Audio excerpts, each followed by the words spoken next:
Got a lot of hate the last time I changed the oil on my wife's Nissan Pathfinder. It went a total of like 5,500 miles in the first oil change, and people were losing their minds.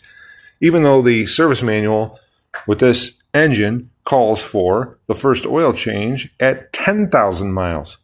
And I use Mobil 1 synthetic, and I'm using Mobil 1 synthetic again, so check this out.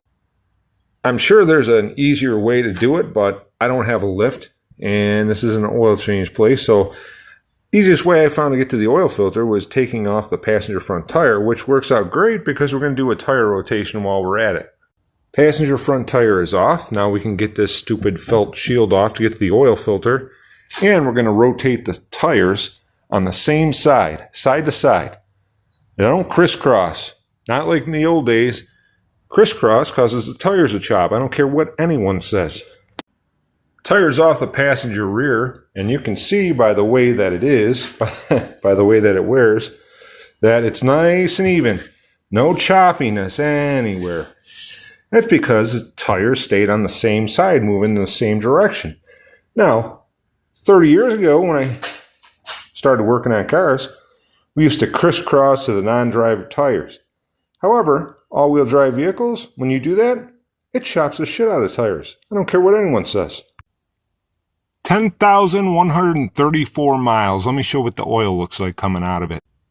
14 millimeter wrench gets the drain plug out, but you should probably take this stupid felt shield, which they put right in the way of the drain area.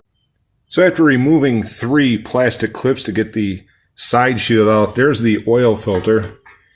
Probably one of the only cars remaining in the United States with these felt shields still on it after 2 oil changes, because I'm sure those get lost. May not get... Motherfucker! May not be able to see the color of the oil, but I can guarantee you color of the oil has nothing to do with its remaining lubricity. And because I changed this oil at 5,000 miles, this oil is still good. That's what it looks like on the shop towel. Put a bunch of shop towels underneath there to catch all the oil when that oil filter drains, to get that Nissan filter off and put this brand new Nissan filter on. Stupid design in my opinion also. See if I can get it off with the minimal amount of oil spillage. Bad, not too good. We'll lube up the seal on the new oil filter and get that in. New filter on and tight. Any Nissan techs out there that actually don't rip these off and throw them out? Mobil 1 ready to go in. Mobil 1 going in now. Life is reset. Thanks for watching. Oil life is reset now.